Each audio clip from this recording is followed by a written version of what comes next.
Part 1, The Woman of the Village. Thanks to the internet, many people around the world now know of the seemingly irrational rules that accompany places of cultural or historical significance, whether local or global. Abiding by these rules is often no laughing matter. It's a question of life and death. I am paid to break those rules. It sounds contradictory, but you wouldn't believe the number of lives people like me have saved by doing the very things those specific rules forbid. If no one dared to prove the foolishness of standing before a mirror in a local haunted inn with a candle in hand at 3:33 a.m., how would you know how dangerous it was?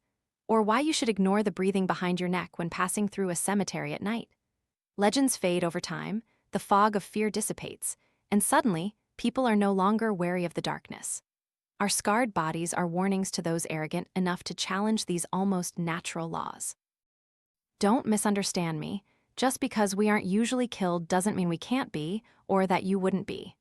Realistically, breaking these rules would kill you. It's just that we are prepared for such tasks, significantly minimizing the risk of death. Much of my work revolves around identifying why those rules exist, then acting accordingly. Sometimes, those rules have no supernatural origin, but are merely the product of a mischievous mind. These cases are quite easy to handle, provided we detect them in time before the collective consciousness's fear inflates them and turns a harmless prank into a terrifying legend. But such cases are rare. Most of the time, I face rules that have a clear reason for existing. Most commonly, these are powerful creatures that have occupied an important space and made it their territory. A pack of feral werewolves in a national park, a specter haunting the attic of an old museum, and so on. Rules related to these places are easy to understand. Don't go out into the forest on a full moon night. Don't stomp on the museum stairs, things like that. When confronted with these creatures, our responsibility is to determine their intentions and adjust our response accordingly. Are they merely trying to survive alongside humans, or are they actively hunting innocent people? In this regard, our work resembles that of park rangers. If they are merely surviving, we coordinate with the local community to preserve these oddities. After all, these rules were formed for human survival, and they are the best ones to handle the situation. Sometimes, we even help them draft rules as a survival guide. But if these creatures are a threat, we eliminate them, like man-eating lions. The most difficult cases involve distortions of reality. A black hole in a cave near town that transports you to the other side of the world, a dust devil that erases everything it touches, rain that reverses age, turning you into an infant, and so on. In such situations, the best we can do is isolate the distortion and keep people away. I don't know what Acme Corp's bosses do with these distortions, but they are guarded with the highest level of security humanity can provide. Even frontline agents like me don't know what happens in those mysterious quarantine zones. Perhaps the easiest way to help you understand my work is to explain it with an example. I will tell you about one of the first cases I handled, a case that still haunts my dreams from when I was a rookie and far more vulnerable. The Woman of the Village. The village was a collection of wooden houses on a small clearing, surrounded by dense forests and jagged, snow-capped peaks. Its residents had been haunted for generations by the woman of the village. She would shamble out of the forest every night and abduct children whenever she had the chance. Through generations, the legend was passed down, and rules began to form, evolving and then hardening over time, through pain and experimentation. By the time I arrived, the rules had become as follows. 1. Stay indoors after dark. 2. Keep doors and windows locked and covered. 3. Under no circumstances, look at the woman of the village. 4. Tie the children up and cover their ears. Do not let them hear her song. Again, the rules are what helped me decide what to do, and rule number 4 implied that the woman of the village was actively hunting children, making her a threat that needed to be eliminated. The villagers were naturally hostile to my presence among them. Residents in any place of special significance are almost never welcoming to outsiders, for fear of their reality being ridiculed and unappreciated, as well as the guilt if that indifference leads to inevitable death. I always kept my purpose hidden when working, not revealing the true reason, because, frankly, I didn't need to tell you how they would react if someone wanting to break their precious rules showed up, right? I rented the top floor of a small house as soon as I arrived, ignoring the suspicious and hateful glances the villagers cast my way.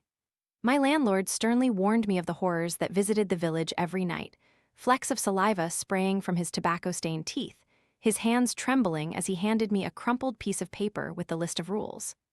I smiled genuinely, picked up my bag, went to my room, and slept. I snuck out of the house as dusk fell. As the sun began to dip below the horizon, daylight slowly fading. Some villagers glared at me as they started hurrying home, and I cheerfully waved back. I went to the edge of the forest, installed a few cameras on the trees after making sure no one was watching me. If the woman hated being seen, the cameras would certainly displease her. When I returned, the village looked deserted. My footsteps echoed on the road, gleaming orange from the roadside lamps. "You're late, you don't respect our traditions," the landlord shouted angrily when he saw me return. I profusely apologized, offering a reassuring smile to his small son, who was tied to the sofa in front of the fireplace, then climbed to my room, ready to break another tradition. I cracked open the balcony door, tore away a small strip of black tape covering the window, and began to wait for things to unfold, with my shotgun across my lap and a bottle of whiskey placed next to my laptop on the table. I'm not good at waiting in my line of work, so it was no surprise when I dozed off after a few sips of whiskey. An alert from my laptop startled me awake. I blinked, rubbed my eyes, and looked at the screen. Sure enough, it was the woman of the village, emerging from the forest with a candle in her hand. Her skin was pale, contrasting with her black Victorian-style dress, blending into the surrounding shadows. Her blood-red lips moved as if singing. She paused, twisted her neck to look directly into the camera, and winked, sending a shiver down my spine as if she knew exactly where I was. I tightened my grip on the shotgun to calm myself, glancing at the array of weapons spilled from my bag onto the bed for extra reassurance. Soon after, the song began, clear and growing louder as the woman stepped into the village. Her voice was mesmerizing, like honey poured into the ear, each note tugging at your heart, forcing you into submission. It was no surprise that children were easily swayed by that voice. I sprang from my chair, moved to the window, and peered through the small gap I had created.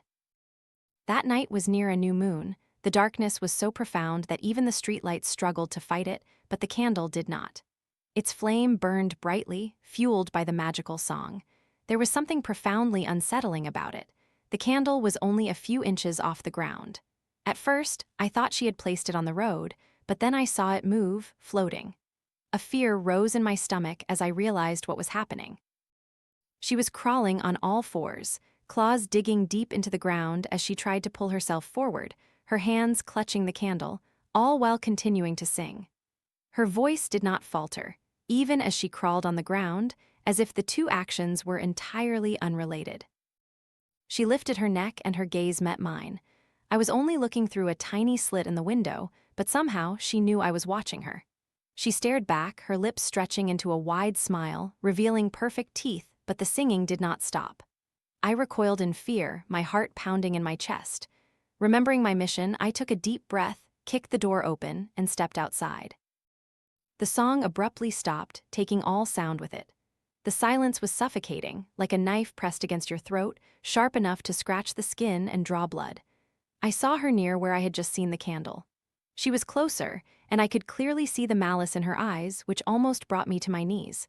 I menacingly racked my shotgun, like a mouse growling at a lion, and she moved. She stood up and started running towards me, faster than any human could, but her movements were distorted, as if she didn't know how humans actually ran, her limbs bent and twisted painfully. She disappeared around a corner, and sound rushed back with a bang. I could hear my heart pounding, the desperate cries of the child downstairs begging for the kind woman, his mother trying to soothe him, and the howling wind creaking the floorboards. I took a step back, turning to face the woman of the village, and saw her. The candle in her hand was mere inches from my face, her pale skin, wide eyes, and a smile of utter satisfaction, like a cat with a canary. I froze in fear, my body completely paralyzed as her eyes began to glow, burning bright like two miniature suns in their sockets. I screamed as a searing pain erupted in my eye sockets, my eyeballs melted right there, the liquid oozing down my cheeks like hot wax. I stumbled backward, my back hitting the balcony railing, my feet slipping into the air, and I fell, my head hitting the asphalt pavement below with a sickening thud, making the world spin. Every rule has a reason for existing, and I had just discovered the reason behind rule number 3. My hands trembling, I fumbled for my shotgun, even as my head throbbed unbearably, but thankfully, my eyes had begun to regenerate. I silently thanked the brilliant scientists at Acme Corp who had created me and others like me in their labs. My eyelids ached as they stretched, new eyeballs pushing out, replacing the burned ones. I blinked, my vision slowly returning, blood dripping from my eyes, forming puddles on the asphalt. Screams erupted from the house, and I staggered to my feet, grabbing my shotgun, ready for round 2 with the woman. "Mommy, Mommy, please," the child shrieked as the woman grabbed his hair, pulling him outside despite his struggles and cries. Her smile never left her face, even when she saw me. I raised my gun, ready to fire, but she was faster. She used the child as a shield, clutching his hair and dangling him in front of her as she lunged at me, her body moving in jerky, unnatural spasms. She threw the child at me, throwing me off balance, and used the opportunity to plunge her arm into my stomach. All the air in my lungs was forced out in that brief second as her arm pierced my gut, her hand grasping my intestines and squeezing. My vision blurred, but before I passed out, I squeezed the trigger of my shotgun, firing a few rounds into her torso. It didn't do much damage, but it was enough for me to escape her, my intestines dangling. I clutched my stomach and fell backward. "Mommy, Mommy," the child sobbed, burying his face in his mother's lap. The woman advanced on the two. "Please, leave my child alone, please," the mother begged as the woman placed her blood-soaked hand on her head. I tried to move my arm, but it was too weak. I had lost too much blood, my body couldn't regenerate fast enough. "Please, leave him alone?" The woman yanked the mother's head back, exposing her neck, then slit her throat with a long, blade-sharp fingernail. Blood gushed out, staining the child crimson, making him cry louder. My body still refused to move. The woman grabbed the child's head again, dragging him along the village road. I lay motionless, hands on my stomach to prevent my intestines from spilling out, helplessly watching her take the child further and further away. The child's cries grew louder and more agonizing, like the screams of a slaughtered pig. My fingers began to move just as I saw the 2 figures disappear into the forest, but the boy's mournful cries echoed in the woods long after. I wish I could tell you that as soon as I regained my strength, I chased after the woman, killed her, and rescued the child, but that's not what happened. After the 2 figures disappeared, the villagers slowly emerged from their homes, then quickly understood what had happened, forming an enraged mob with the help of the father. I barely had enough strength to escape. Hungry, thirsty, exhausted, and on the brink of death, I was rescued by other Acme Corp agents after 4 days of wandering in the forest and brought to safety. They eventually sent someone back and dealt with the threat of the woman of the village once and for all, but it wasn't me. You might wonder why I chose to tell this story, besides it being one of the most haunting experiences of my life. I tell it for the meaning it holds for me, and perhaps for you. Even those created and trained to face these things fail and fall victim to the horrors of our world. Rules exist for a reason. Follow them. Part 2, The Imposter of Garden Hill. I am a professional rule breaker. This means I'm paid to break rules that exist to protect the lives of people living in spaces significant enough to have such rules. Think of my job as a form of white hat hacking, testing the robustness of the current system.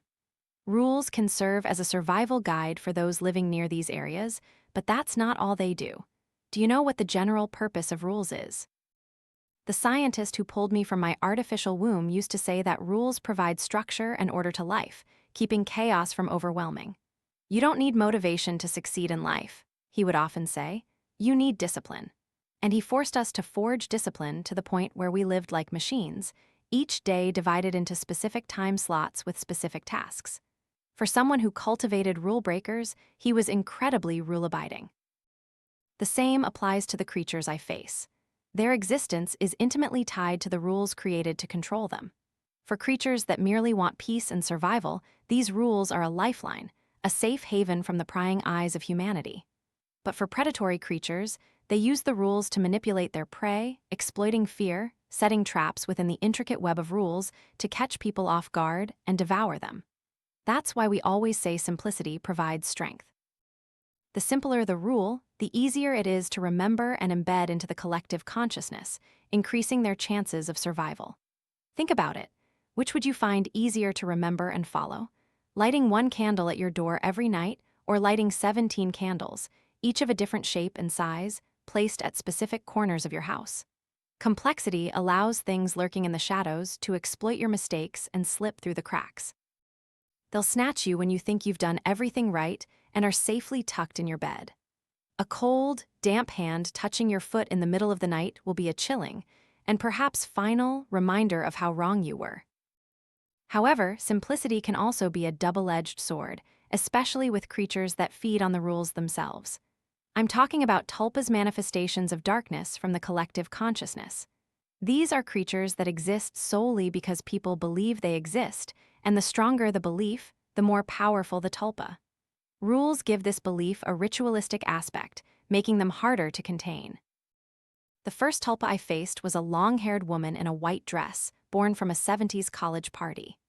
Over time, her legend grew into a terrifying tale. It was said she would enter your room at night, sit at the foot of your bed, and lick your toes before biting each one off while you were frozen in fear, unable to move or even scream, yet feeling every pang of pain. It took me a long time to destroy her. Regenerating toes repeatedly was a very painful experience, let me tell you. But that's not the story I want to share today. No, today I will tell you about a far more significant experience I had with tulpas, the imposter of Garden Hill. Garden Hill was an upscale residential area on a hill, home to the rich, educated, and anti-vax. Ignorance born from half-knowledge is very difficult to eradicate, and I knew this would be a major headache when I realized I was dealing with a tulpa terrorizing these arrogant but ignorant people. Initially, I didn't realize it was a tulpa. All signs pointed to it being a skinwalker or a mimic, and I initially reported it as the latter to my superiors. But in hindsight, the simplicity of the rules and the long history of the legend should have been a clear warning. The rules. 1. Do not go out after sundown. 2. Ensure all entrances and windows are always locked. 3. Do not invite guests into your home after dark. 4. If you hear someone calling for help at night, ignore it, especially if it's a loved one. 5. Count the number of people in your house before going to bed. If the number isn't right, call 911 immediately. I was sent to investigate this case after an Acme Corp executive requested help. It seemed his son's friend and his family had just moved into the neighborhood and suffered a tragic calamity soon after. Since the order came from the highest level, I was able to meet the young man within a few days. He looked as if all life had been drained from him, pale, gaunt, with deep dark circles under his eyes. He sat on the spare chair in my motel room, nervously fidgeting and startling at every slight sound. "So, Dylan," I said, leaning back in my chair, "do you want to talk about what happened?" He nodded frantically, sweat beading on his forehead. Yeah, I just graduated college and came home for a bit to visit my mom before heading to New York to work for an engineering firm. I wanted to see how she was doing. I was a little worried, you know." "Worried about what?" I asked. He rubbed his fingernails together. "She got married behind my back. I mean, not that she was trying to hide it from me, but damn, I hadn't even met the guy. It all happened so fast after she moved here. I felt like she was rushing things too much, so I came to check if everything was okay." "And then what?" I prompted. "There was something very strange about him," he admitted. He looked like a mouse, you know, always alert, eyes darting around as if being hunted, and he told me about the rules everyone in town followed religiously. I laughed at him, but then stopped when I realized he was completely serious. It was terrifying, an adult man talking about a silly fairy tale with such horror on his face. When he saw I wasn't entirely convinced, he grabbed my shoulder and shook me, saying I had to follow the rules, all of them, or I would die. "So did you follow them, the rules?" He shrugged. "Partly. I mean, I didn't really need to. Mom and her husband always locked the doors, and I was in the spare room in the basement, so I didn't have to worry about locking windows or anything, and I never heard anyone calling me at night. That piqued my interest. So what happened next? He shivered. It happened at night. I was asleep in bed when I woke up with a start, drenched in sweat, my heart pounding in my chest, and I felt the hair on my neck stand up. It was such a strange feeling. I was scared, but I didn't know exactly why I was scared, but then I realized. His foot began tapping on the floor. I felt a presence in the room, about the size of a dog, breathing and watching me. I shook my head, closed my eyes, and tried to sleep, telling myself it wasn't real, that it was all in my imagination. But the feeling didn't go away. I felt the presence move around my room. His breathing hitched as if reliving the nightmare. It was at the foot of the bed when I finally gave in and reached for my phone. I turned on my phone's flashlight and shone it where I felt the presence. "What was it?" I whispered. He replied, "It was. Oh my God, it was my mom. She was crawling on her hands and knees, eyes staring at me with a tiny, malevolent smile on her face." I dropped my phone in fear and my mom scurried out of the room. I heard her nails scraping on the stairs as she ran out of the basement. I couldn't sleep a wink that night. It was so weird. Why did she do that? Was she okay? Did she want to hurt me? I felt a primal fear, an inexplicable fear. I asked, "Did you talk to her the next morning?" He shook his head incredulously. "What? No, are you crazy? I was too scared to even speak. I didn't even understand exactly what happened. Was I dreaming or was it real? If it was real, then why? Why would she do that? Was she sleepwalking, or did it have something to do with the town's rules? I didn't know, so I chose to spend the day outside, running errands like washing the car, mowing the lawn, watering plants, etc." I waited for him to continue. "I was putting the lawnmower back in the shed when everything fell apart before my eyes." His voice choked, tears streaming. "I was looking for clippers when I saw an old jar on a yellowed glass shelf. It was Mom. Her head was preserved like a pickle. That feeling? I knew it instantly. I knew the thing in the house wasn't my mom and that I couldn't stay there another second. I ran to my bedroom, grabbed what I needed, and fled the house, not stopping until I fortunately ran into a police car." "The police knew what happened," he continued, "and that was both terrifying and comforting. They helped me understand that maybe Mom had broken the rules after her new husband moved in, and that was the cause of everything. They also found him, her husband. He was chopped into 6 pieces with an axe handle shoved up his anus. Oh God, he was just trying to protect Mom. He knew she had brought this fate upon herself but still chose to stay with her." He buried his face in his hands, long, agonizing, but silent sobs shaking his chest. I let him vent. After he calmed down, I saw him to the edge of town, then returned after seeing him safely depart. My investigation revealed that this was not an isolated incident. Similar events had occurred throughout the town. I discovered the story of a loving father who, after hearing complaints of an extra person in the house, brutally raped and dismembered his wife and daughter, then continued to rape them even after they were dead. There was also a woman who poisoned all 7 of her grandchildren after inviting them for a sleepover. All incidents involved a close relative killing the victim in the most horrifying way. By this point, I was pretty sure it was a mimic, an imposter replacing a family member before embarking on a spree of violence. So I reported back to my superiors and prepared to eliminate it. I reviewed the rules again and began breaking them one by one to attract the creature's attention. After sundown, I climbed out my room window and wandered the empty streets, whistling and kicking empty cans, anything to get its attention. I assumed that since it had just killed, it would be looking for new prey. I gripped my shotgun tightly and continued my provocations. I was right. Soon after, it began to appear. I saw something lurking in the shadows out of the corner of my eye, but it vanished as soon as I turned my head, even slightly. Wet footsteps on the asphalt, unusual rustling in the roadside bushes, faint animalistic growls right by my ankle were signs that I had become the next target. But for some reason, it didn't attack me immediately. Why? I thought it might sense my unique nature, and I hoped that was interesting enough to make it accelerate its hunting cycle. After confirming that the dog had sniffed out the bone, I hurried back to my motel room, weaving through the grid-like streets as I ran. I climbed back into my room, making sure my whiskey-soaked rope and pure gold knife were always within reach, then began to wait. The muffled sounds from a few rooms away echoed in the suffocating darkness, as if the occupants were trying to ignore the horror lurking outside their windows, or rather, my window. The creature announced its presence with a blood-curdling scream, filled with enough pain to shatter the hearts of those who didn't understand. Something slammed against the window, making it rattle in its frame. Bloody hands beat against the window, leaving a thin red smear that slowly dripped down. "Please help me, please." I walked to the window and looked out. It was a woman in her early 30s, naked and bruised, completely covered in blood from head to chest. I realized it wasn't anyone I knew. Interesting. He was about to kill me. "Please help me," my neighbor shrieked, turning up the volume louder. "He's coming, oh God." I saw the tall, slender figure of something approaching the woman from the right and heard a strange metallic sound, like a blade dragging against a wall. "Please, please," the woman cried. "All right, back up, I'll let you in, hear me?" I said. "I'll let you in." I opened the window and silence greeted me. No one was outside. No woman, no shadow, nothing.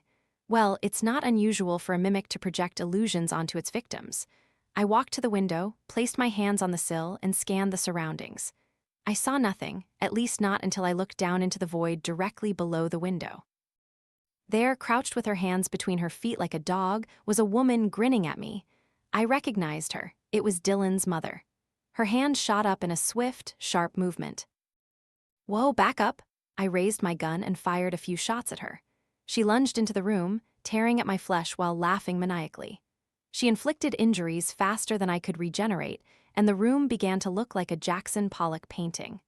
I hesitated to shoot her more, fearing the bullets would pass through the walls and kill an innocent person trying to ignore the nightmare next door. She plunged her arm into my stomach. I grabbed her, gritting my teeth against the pain, pulled her close, and headbutted her, crushing her nose with a satisfying crack. It stunned her, if only for a second, but I took full advantage of the opportunity, snatched the gold knife, and plunged it into her eye. I went into a frenzied stabbing spree, riddling her body with so many holes it looked like a piece of Swiss cheese. She shrieked, growing louder and louder until the scream was no longer human. She continued to wail as I tied her with the rope, dragged her outside, and set her on fire. After watching her last ashes vanish into the air, I pulled the knife from my stomach, dragged myself back to the motel, and requested a different room. I thought it was over, that I was done and prepared to leave. But the very next night, another murder occurred. A mother stabbed her husband, ripped out his internal organs, and used them to strangle her infant child. I thought perhaps the mimic's mental manipulation had affected me, so the next night I killed it again, only to witness everything repeat the day after. That's when I realized the enormous task I had inadvertently taken on. It was a damn tulpa. It had upped its game, killing daily instead of monthly, as if enraged by my relentless pursuit to destroy it. I went to the local library to verify what had been said over the loudspeakers, sifting through decades of local history, tracing the murders back through the decades, but I still couldn't pinpoint the origin of it all. Do you know how difficult it is to eradicate a legend when you don't know where it came from? It was time to call in reinforcements. Many colleagues from Acme, and even some with a cross and crescent tattoo on their foreheads, showed up.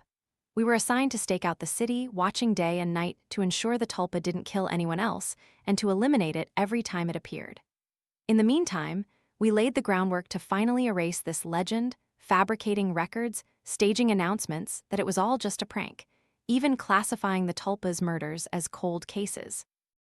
Some of our team even moved into the neighborhood, posing as a loving couple who intentionally and publicly violated the rules under our careful supervision. Gradually, we led the yuppies in the area to abandon the rules, laugh at their absurdity, and then one day, the tulpa didn't appear for 2 weeks, and everyone started leaving one by one.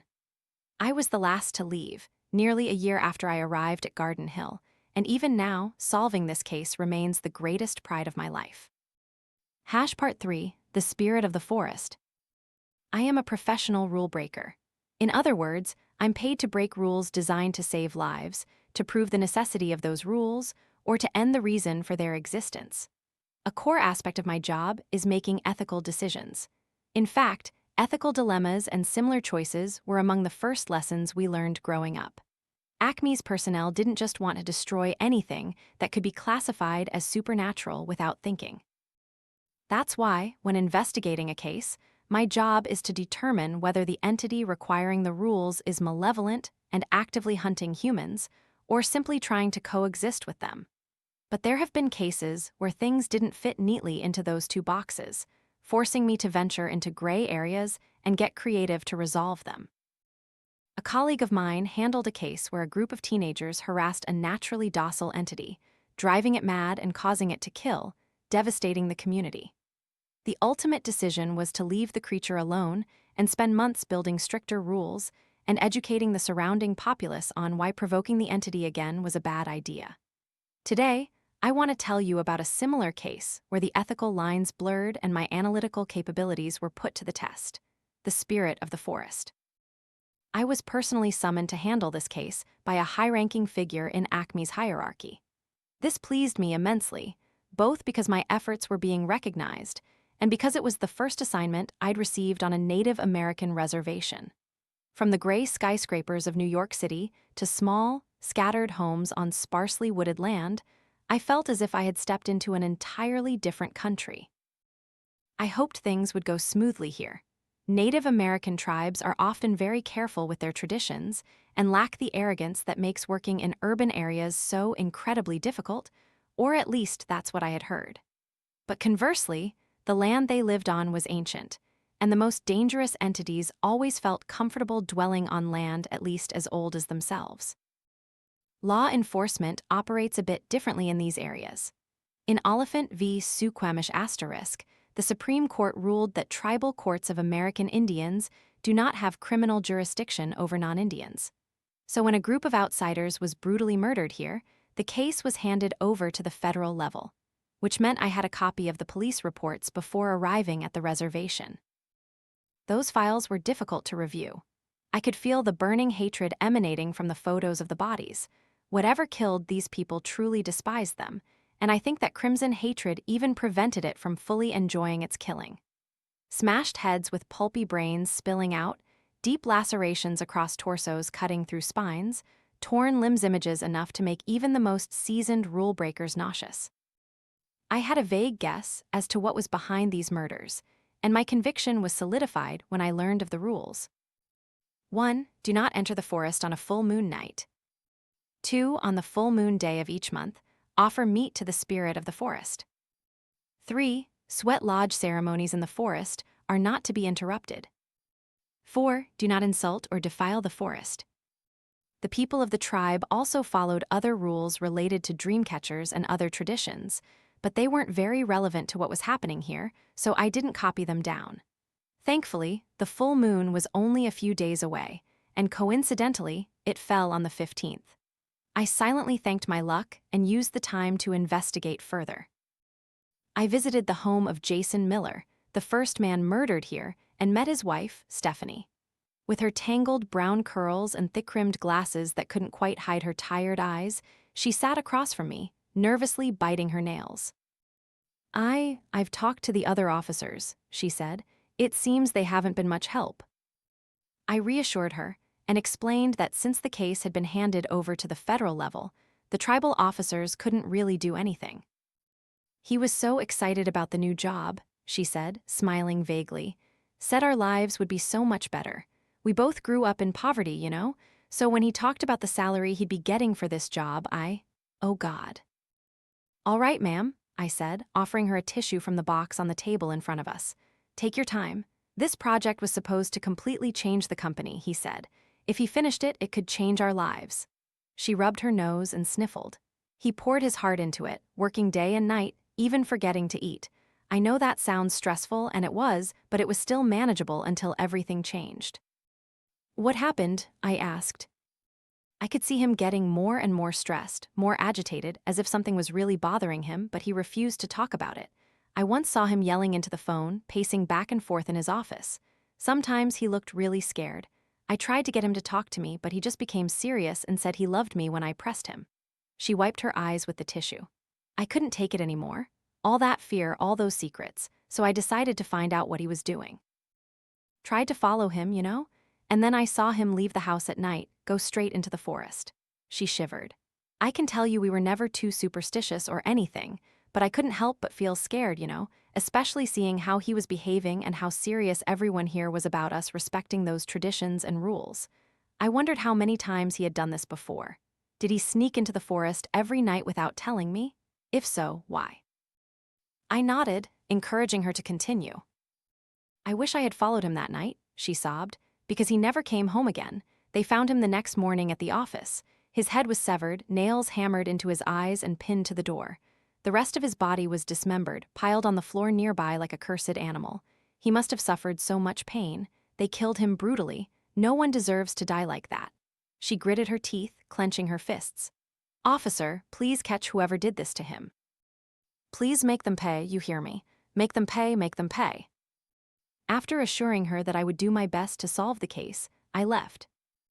My investigation revealed that all the murdered individuals were connected to a mining project approved for implementation on this land.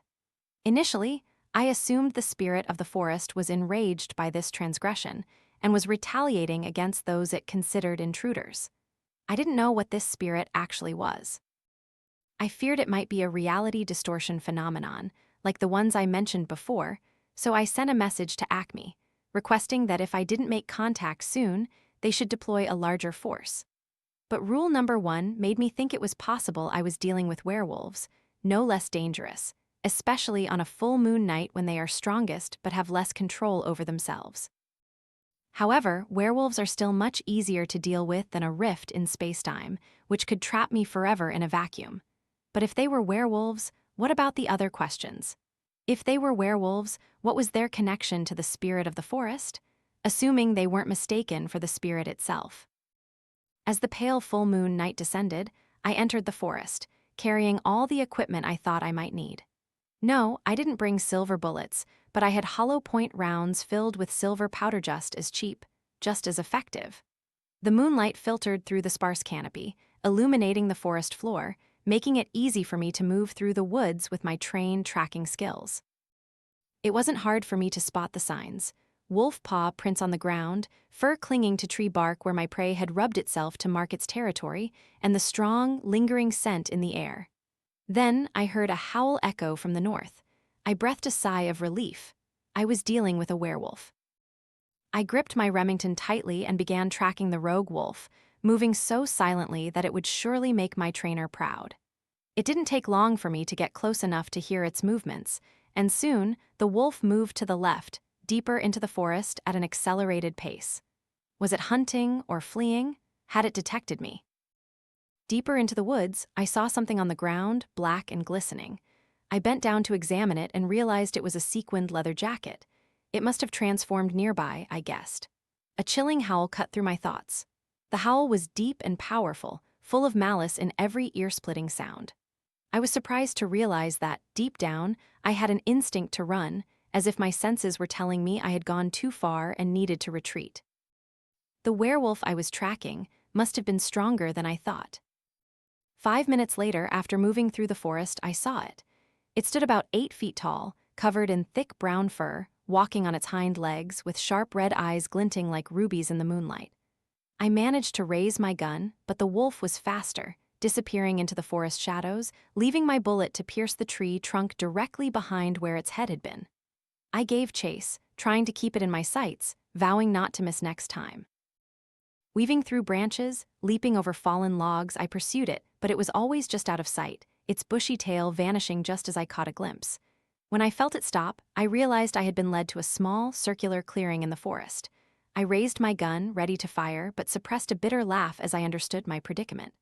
All around me, dozens of its packmates began to emerge from the trees, baring their fangs menacingly.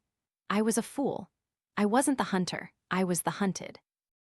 The wolf I had pursued had lured me, allowing the others to move silently, surrounding me from all sides, ending their hunt in this open space where they could move freely. It was impressive. A much larger wolf, about 10 feet tall, with silver fur instead of brown or black, stepped out from the left. The others began to growl and bare their teeth at me.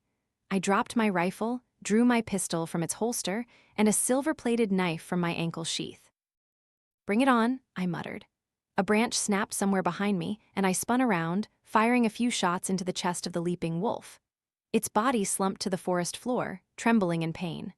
The silver wolf howled, a sound both sad and enraged, and that's when the entire pack charged me with sharp fangs and claws. My pistol and knife worked in concert, creating a chaotic symphony of gunshots and blades slicing through the night. I shot, stabbed, slashed, kicked, and punched until every muscle ached, but it wasn't enough. There were too many of them, and bringing down even one took too much effort, even with my silver weapons. Finally, I was overwhelmed. The largest wolf, not only powerful but also agile, bit off my right arm at the elbow. The last image before I passed out was the pack tearing at my body, their fur stained with my blood and theirs. I winced as I opened my eyes. My head throbbed as if my brain was trying to break free from its bony cage. I shook my head to clear my blurry vision, but only made the pain worse. Then I tried to move, but realized I couldn't. I was sitting on the ground, clothes tattered, body bound tightly to a tree trunk, the rough bark chafing the skin on my back. Oh, look, he's still alive. I tried to turn my neck, biting my lip to keep from screaming in pain, and realized I was still near the clearing. It was now occupied by naked men and women building a bonfire in the center. Probably wouldn't be if it weren't for you all, I replied to the naked man who smiled down at me, his long brown hair falling over his left shoulder. I noticed that hanging over the fire between two sticks was a human leg. I recognized the shoe near the fire. Please tell me you're not going to eat that, I remarked, looking at the rocks tied to my severed limbs, preventing them from regenerating. He laughed loudly. No, not for us. It's for the spirit and offering. I'm sure someone like you must have heard of it, right? It's the 15th today. I said, and yes, I'm the offering, aren't I? That's right, a voice rang out from near the bonfire. It was a young woman with long white hair covering her chest. She stood up and walked towards us. It's a small price to pay for you messing everything up for us, isn't it? I looked around and noticed quite a few people bandaging their wounds, bullet wounds, cuts on their faces, and gashes that were oozing as their skin painfully and slowly regenerated. I smirked. That pack did a number on you all, huh? He really does have a sense of humor, doesn't he? The man said, gesturing towards the white-haired woman, whom I presumed was the large wolf that had torn me apart. I almost don't want to kill him anymore. I'm glad to hear that, I replied. I almost don't want to die either. And he laughed even louder. No one has to die tonight, the woman said. It's not necessary, we just want to talk. I scoffed. You all have a strange way of expressing yourselves. Usually when people want to talk, they just, talk. The man chuckled. We all like the hunt, don't we? It helps keep the pack calm on a night like this, and you seem like someone who can handle it. I rolled my eyes. There was no point in seeking logic with a werewolf. So why am I still alive? What do you want to talk about? The mining project, the woman frowned. That project will destroy everything. Hundreds of our people will die, the rivers will be poisoned, the forest will be ravaged, the air will become unbreathable. I won't let that happen. You can't know that for sure, I replied. There are many similar projects. She cut me off. I know because the spirit in this forest has shown me. Her eyes turned milky white and began to bleed. It has vowed revenge on all who wrong it, and on those who fail in their duty to protect it. She wiped the small drops of blood from her eyes. We need to put an end to all of it, and we need your help. Help what? Kill innocent civilians like Jason Miller? I asked. No, thank you. Jason Miller wasn't a civilian, the man snapped. He insulted this forest, and we showed him his place. We warned him many times, but he refused to back down. It's better we handle it than let the spirit do it itself, the woman said, her voice a warning. What? Is that true? It is. He was going to burn the forest to expedite government approval, and he paid dearly for it. That doesn't mean we reveal everything to outsiders, he shrugged. Wait, why do you need my help in the first place? I asked. Surely, big wolves like you can handle a few corrupt officials. Not when they're backed by a high-ranking Acme employee, Alona replied. Benjamin Hawk, the right-hand man of an Acme board member, has been using his power and privilege to bribe officials into approving an incredibly lucrative, but also incredibly destructive, mining project on Native American land. This isn't the first time he's done this, but it will certainly be the last. Alona and her pack had gathered enough evidence from anonymous sources to persuade me to side with them, and simultaneously convinced me to confront a remarkably significant figure within Acme, even though this individual had become unruly and a potential danger to the company. His behaviors included exploiting child labor, causing industrial disasters due to willful negligence that killed thousands, and a litany of environmental law violations. He was a truly bad guy, which wasn't surprising given his position, but unfortunately for him, everything had been exposed.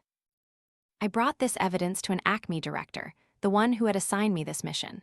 After a thorough review of the documents, he presented them to his superiors and received orders to deal with Hawk. This not only resolved my case, but also saved the leadership from a major embarrassment and brought relief to the werewolves, who, with the company's consent, would continue to be the protectors of the forest and guardians of the rules. Was all of this morally ambiguous? Certainly. That's why I stood outside Hawk's apartment building in blue worker clothes, clipboard in hand, with Alona and some of her pack accompanying me. "They're not even bothering to hide anything, are they?" Alona remarked, looking at the men in black suits guarding the building's entrance. "Just protocol," I replied. "Don't go up until I give the signal." Alona nodded. "Thank you, Brian. We really appreciate your help." 3 minutes later, I stood before Benjamin Hawk's apartment, knocking on the door. "Who is it?" he asked, sticking his bald head out through the slightly open door. I smiled. He really was here. "I'm from Cast Glass, here to replace your window panes." Knowing the signal had been given, I was sure the pack was already dealing with Hawk's security detail. "This is a newly built building, right?" "Yes." "Right, but regulations require at least one window to be tempered glass. The contractor messed up everywhere, only using laminated glass. Now some need to be replaced. Safety requirements, you know." Hawk glanced at his window. "Safety." "That's right. Laminated glass is very difficult for firefighters to break when needed. Tempered glass is different. They have special hammers with hard ceramic tips to shatter it. Metal isn't very effective with tempered glass, but ceramic shatters it instantly." I saw Alona moving quickly up the stairs. "I didn't know that," Hawk replied. Alona began to transform. "Yeah, not many people do," I chuckled, "but some criminals do. They take ceramic pieces from spark plugs to break car windows, call it a ninja rock. Funny, right?" "Wow, that's interesting. Hey, want to see something even more interesting?" I stepped aside, and Hawk's eyes widened at the sight of the giant wolf standing at his doorway. "Don't be too greedy, Hawk," I said as Alona's fangs nearly touched his jaw. Wait, he stammered, sweat pouring down his face. "This is about the mining project, right?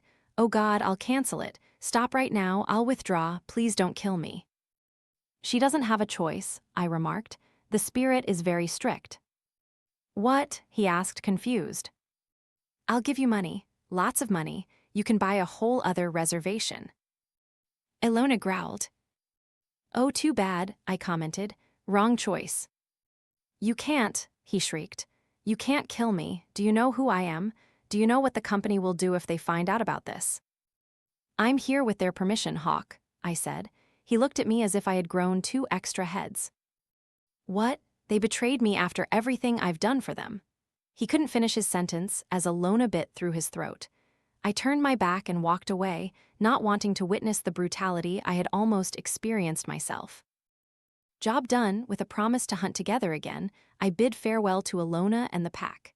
Later, I regretted not hearing all of what Hawk had to say about his connection to the company, but his last words planted a seed of doubt in my mind. Who provided the evidence to the pack? Someone within the company wanting to undermine Hawk's boss, or an outsider trying to sabotage the company? But if it was an outsider, how did they know these secrets? And why didn't the leadership react more strongly? Those questions haunted me, giving me headaches and sleepless nights until I decided to steer clear of high-level politics and go to sleep. It was the right decision, as I had almost broken the ultimate rule: never question the company. Part 4, The Ghosts of Little Flower Valley. I am a professional rule breaker. This means I'm paid to break rules designed to protect humans from entities and phenomena that necessitate such rules like crash testing a car to check its safety. If someone were to ask me what the best part of this job is, I would say it's the freedom to make decisions. Growing up, I had to adhere to a strict training regimen, with every waking moment of my life utilized to turn me into a better tool for the bosses at Acme Corp. So, you can imagine how important it was for me to be sent out into the world, given control over my own life and the freedom to carve my own path. Investigating a case, deciding whether the entity for which the rules were created was truly malevolent, choosing the best course of action every decision-making act was something I cherished immensely, and so did other rule breakers. Thus, you'll understand why losing that freedom, that control, was our greatest fear. Not many things could take control away from us, but each of them was terrifying enough to warrant the company's undivided and full attention. Any case involving an unimaginably powerful entity or a phenomenon so mysterious that it rendered the rule breaker helpless was called an anomaly. Today, I want to tell you about the first time I encountered an anomaly, the first time I realized how little I knew about this world, the ghosts of Little Flower Valley. At first glance, there was nothing too unusual about this case. A small, humble town perched atop a high valley and surrounded by majestic mountains that shielded it from the harsh sun. It was an ideal place to raise a family if you could get past the strange things plaguing it. It all revolved around a mysterious fog that seemed to appear out of nowhere and poison the lives of anyone unfortunate enough to touch it. The townspeople had created a small list of rules to protect themselves from the fog, and I found them soon after arriving. 1. Do not touch the fog. 2. If you hear the sirens, lock your doors, cover your windows, and hide in the basement if possible. 3. Call City Hall if you believe you are the first to spot the fog, then seek shelter. The absence of any rules about what to do if someone did touch the fog should have put me on alert, but I dismissed those minor concerns after reviewing the first few cases I encountered. It turned out that anyone exposed to the fog would be haunted by the ghosts dwelling in the valley. A blurry specter standing behind you in the mirror, faint scratching sounds from under the bed, the sound of wet footsteps behind you in the bathroom, or someone just standing still in the corner of the room as you walked past. All were quite familiar with typical haunting stories. But a few things caught my attention, such as how these hauntings didn't end even when the fog dissipated, and the ghosts would follow you even if you left town, as if they had latched onto your soul, making you live in fear until your heart stopped beating. To make matters worse, these spirits were almost always familiar to the victim, such as a deceased mother or grandfather, their unconditional love twisted into relentless hatred. However, not all was bad. I discovered some cases where these hauntings actually saved lives. There was a man who walked into his bathroom and found the tub full of blood with his own bloated corpse floating in it. He canceled his plans to attend a friend's boat birthday party the next day. The boat later sank, killing most of those on board. There was also a woman who dreamed of a dark shadow in her son's bedroom. She left the house with her children before dark and called the police, who later apprehended an armed intruder. I thought that vengeful ghosts and bad omens were all this place had to offer until I learned about Tony Orlando. Tony Orlando was a troubled young man, an addict who committed suicide outside a local pharmacy after a botched robbery that killed the store owner, a life spiraling out of control, ending tragically. Nothing too unusual in this country, if not for the fog. I met his father at his home. He was rummaging through his son's belongings, which were scattered all over the living room, trying to drown his pain with beer and cigarettes. "It's all my fault, you know," he stammered. "My fault the boy died. My fault my wife left me. She hates me so much she doesn't want to look at me anymore." He slumped onto the sofa, taking short drags from his cigarette before coughing violently and sobbing.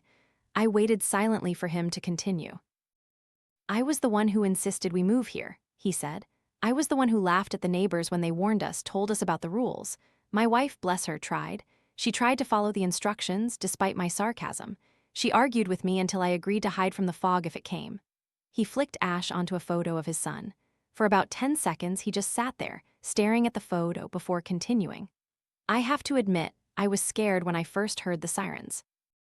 They were loud, echoing, filling the entire valley with terror. I ran around the house, locking doors and windows constantly while my wife took Tony in here." He waved his hand around the room. "I saw it from our bedroom. The fog, a thick white cloud pouring from everywhere, from cracks in the road, narrow gaps between houses, cracks in tree trunks. I remember recoiling as it pressed against the window, feeling my chest tighten as I heard it hiss. It lasted much longer than we expected, he continued. We spent the whole night in here, huddled together, scared out of our minds, but when morning came, everything seemed so foolish again. The fear dissipated with the fog. Even Diana didn't seem so sure about it anymore. I mean, the fog was understandable, but ghosts? He laughed bitterly. We still followed the rules every time the fog rolled in, yes, but gradually we became lax. We even let Tony sleep in his own room when the fog seemed less threatening. I started to mock it, belittle the danger, saying it was just a natural phenomenon like steam from geysers. Perhaps that emboldened Tony enough to open his window that night. "Oh God," I whispered. I still remember his scream. It was so high-pitched I thought his vocal cords would rip. I rushed to his room and found the boy huddled, sobbing on the floor. He had wet his pants, something he hadn't done in years, but despite being so scared, he still managed to close the window. Later, he told us he didn't want us to get hurt. He chugged half a bottle of beer in one breath. He was such a good boy. His whole life ruined by that thing, by the guy with the hole in his head. "Who?" I asked softly. "That's what Tony called him. This ghost, this thing that first appeared that night and haunted my son for the rest of his life," he replied. At first, I thought someone had broken into the house, but after half an hour of searching, I found nothing. I tried to explain that maybe Tony just dreamed it, but then it happened again the next night and the night after. He told us about the guy with the hole in his head, about how he appeared every night, screaming obscene things with a distorted, crumpled face pressed against the window. Sometimes he saw him standing at the foot of the bed, staring at him with hateful eyes. Sometimes he would lie right next to him in bed, whispering in his ear that he would kill his mom and dad, then drag him to hell. Almost every night, Tony would run into our bedroom, screaming and crying about the man with the round hole in his head, and every night I would get up to check. His hands began to tremble. But I never saw him. Never. Maybe that's the nature of this curse, but I could feel it deep in my bones. I knew something was terribly wrong, that someone else was in his room. He wiped small beads of sweat from his forehead. We couldn't help him, and that killed us from the inside, ruining our marriage. Diana blamed me, said I was the one who brought this into our lives, and I couldn't blame her. Oh God, I felt helpless. Night after night, it was the same thing, over and over again. I just wanted it to end. "What did you do?" I asked.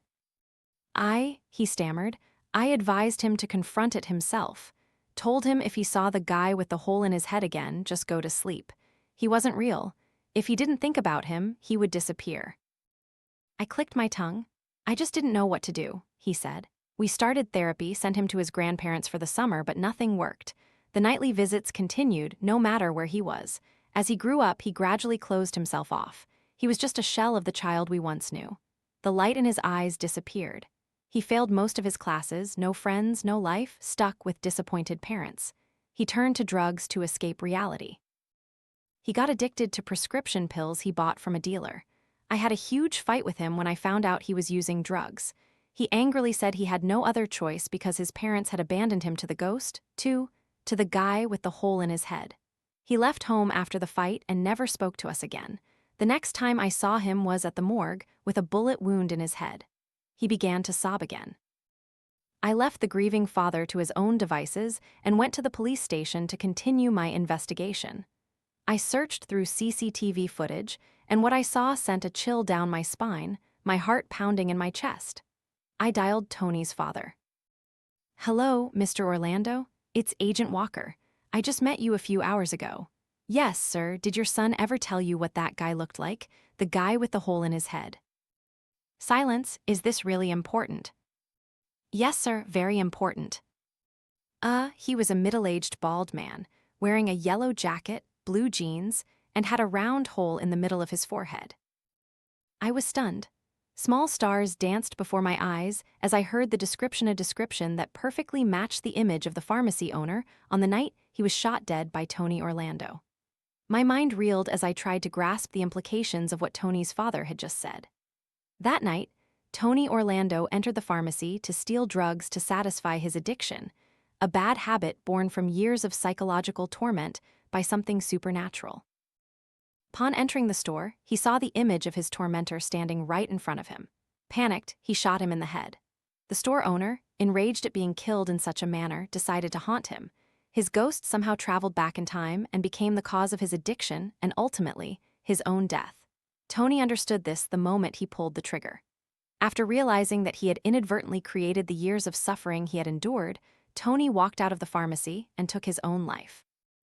The fog didn't just act as a bridge for ghosts to step from their world into ours, it also allowed them to travel through time. This was an anomaly, something too powerful for me to do anything about, and a cold feeling ran down my spine as I realized it. I called my superiors and reported my findings as soon as I regained my composure. They understood the significance of this discovery, but needed final confirmation. They wanted me to break the rules and touch the fog to see what would happen. I was extremely against it. I had heard many terrifying stories of rule breakers getting trapped for thousands of years in other dimensions, stripped of their identity and forced to live as a soulless corpse by anomalies like this. But I feared breaking the ultimate rule more, never question the company. So in utter terror, I stood on the deserted street of Little Flower Valley a few days later. I stood alone, more afraid than ever, trembling as the cold wind bit at my skin, wondering exactly how I would ruin my life with time by doing this. After the horrifying wail of sirens suddenly blared, the fog appeared around me with loud hisses. I saw eyes in the swirling red fog, full of indignation. I heard malicious whispers infiltrating the thin clouds of mist, felt the monstrous wrongness of it all, and my legs wanted to run. I climbed into my motel room as the damp fog brushed past my nose, slamming the window shut behind me, huddled in the corner of the room, and waited for the nightmare to begin. Which ghost would appear and haunt me for the rest of my life? What monster had I unleashed upon myself? The ticking of the wall clock echoed like gunshots in my ears as I waited, and waited, each second stretching into an eternity, as if it was savoring my fear. And just when it seemed like nothing was going to happen, I saw it. On the wooden chair in front of me was a shadowy figure wearing exactly the clothes I was wearing, but it had no face, no eyes, no mouth, no nose like a mannequin. The only mark on its face was a symbol on its forehead, a cross with a crescent moon attached to the hilt. I blinked and it vanished. I breathed a sigh of relief, feeling the tension leave my shoulders. That wasn't a ghost trying to haunt me, but a warning. A warning about what I didn't know, and I put it aside to figure out later. But more importantly, my work here was done. I called Acme, confirmed we were dealing with an anomaly, and left the next day as the company's teams began to arrive. This wasn't the only time I encountered an anomaly, nor was it the most terrifying, but it turned out to be the most significant. But that story will be for another day. Part 5, The Black Hole. I am a professional rule breaker. Rules exist as a survival guide for those living near cryptic entities or phenomena. They are the collective wisdom of a community, passed down through generations in the form of instructions, most of which are easy to follow. I am paid to break those rules to test their effectiveness and/or to deal with whatever necessitates their existence. I grew up with a particular passion for myths and legends. I eagerly devoured any book on mythology I could find. Greek, Norse, Egyptian, Indian, any culture I could access. I must admit, this helped me immensely in my work, not as a key to defeating monsters, but as a way to understand ethics. The punishments for humans for offending primordial entities, the interactions between humans and the supernatural, the community's attempts to cope with things beyond comprehension. For me, these myths were invaluable treasures, comparable to the works of Kant and Bentham, in how they contextualize the human experience within the supernatural. Today, I want to tell you about one such case, where most of my time was spent dealing with the human aspect of the problem, the black hole. Most of my cases come from rural areas, small, tightly knit communities where legends take on a life of their own. Often, they are near forests or mountains because ancient entities prefer to be close to nature, and that was true for the black hole found in a cave a few miles north of town. I knew this case would be trouble as soon as I received the file. Usually, when assigned to investigate a case, I receive a set of files with some basic information, but in this case, there was nothing useful in the documents. Nothing about rules, murders, or disappearances, not even anything supernatural. All I received was the town's name, its location, and a few details about local history and community demographics. My suspicions were confirmed when I arrived in town and realized no one was willing to talk to me. The residents seemed to be in a constant state of tension, breathing fast, walking quickly, and talking faster than necessary, as if they had urgent matters to attend to. This anxiety quickly turned into open hostility whenever I tried to ask them about the town, about whatever was clearly haunting them. Some people from the police department even tried to run me out of town, but that was the only notable event that occurred. And so, even after a few days there, I still knew nothing about the town. Perhaps the most unsettling part was how everything seemed too normal. No strange rules or rituals were publicly performed. Residents still went out at night, jogging, eating at restaurants, just doing normal things, but with fear and anxiety clearly etched on their faces. This made me extremely uncomfortable, as not knowing anything, not being in control of the situation, always annoyed me more than anything else. I was forced to clandestinely set up cameras around town, but even they didn't capture anything unusual. I was about to call the company, asking if they had made a mistake and if I should give up, as there seemed to be nothing wrong with this place other than the residents appearing high-strung. I wondered how the company even knew about this place. But then, one night, I found a clue. I was dozing in front of my laptop when I noticed movement out of the corner of my eye. I startled awake and saw a group of people hurriedly leaving their homes, scrambling into cars. I quickly donned my coat, grabbed my laptop, tucked my pistol into its holster, and rushed to my own car, keeping a safe distance from the convoy and frequently glancing at my laptop. I followed them as they left town, turned onto a dirt road, and ascended into the hills. There were at least a dozen vehicles moving in a loose procession, with 1 to 2 people in each. I watched as they stopped at the base of a steep cliff, headlights illuminating the rugged rock face. Then they got out of their cars and disappeared into the side of the cliff. I blinked, realizing there must be a cave on the hill, hidden from my view. I jumped out of my car, rushed to the trunk, and retrieved my AR, slinging the rifle strap over my shoulder. I began jogging towards the cave. The entrance was quite small, just wide enough for 4 people to walk side by side. As I entered, I noticed the passage turned sharply left before gradually sloping downwards. The sound of footsteps and frustrated conversations echoed towards me, making me slow down, not wanting to suddenly run into them and risk confrontation.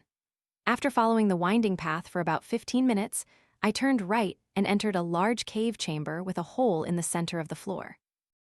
The people from town were standing in a circle nearby, their flashlights swaying as they yelled at each other. I pressed myself to the left, hiding behind a column, and strained my ears to listen. Their voices reverberated. "Hurry up, Morgan, we need to get this done now." I peeked out and saw the group's attention focused on 2 men among them, one older and one younger, separated by about 30 years. The younger man replied, I know, just let me say goodbye to Dad first." "You should have done that already, we don't have much time to waste," the older man said. "Just give me a minute," the younger man replied. "Hurry, if you can't do it, I will." "I'll do it, all right, just give us a little privacy." The group split up, most turning back the way they came, leaving the father and son there. I moved away from the entrance to avoid being detected by those leaving. The remaining 2 began to talk when they felt private enough. "It's okay, son, this has to be done." The father placed a hand on his son's shoulder to reassure him.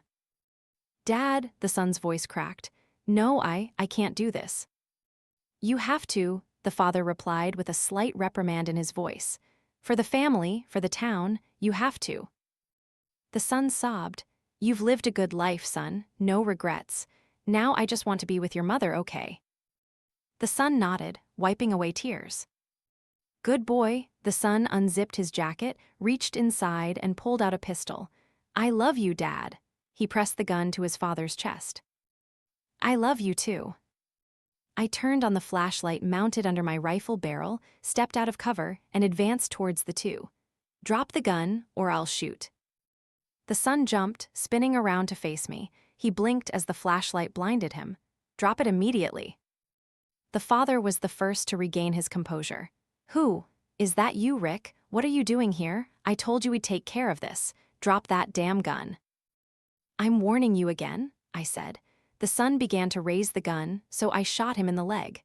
The gunshot echoed deafeningly, making the father cover his ears. The son dropped his gun and fell to the ground with a groan. The father cried out in horror and ran towards his son, so I shot him in the leg too to stop him. Neither resisted much as I dragged them to a corner of the cave. Instead, they focused their energy on groaning in pain. I waited for them to get used to the pain. "So, are you two going to tell me what the hell is going on here?" "Who are you?" The father gritted through clenched teeth, pressing hard on the wound on his leg. I clicked my tongue. "I'm the one asking questions here. Again, what are you two doing here?" He ignored my question. "You're a stranger, aren't you? Why did you stop us? Do you know what you've just done? Do you know what will happen if we don't do what needs to be done?" "Dad," the son groaned.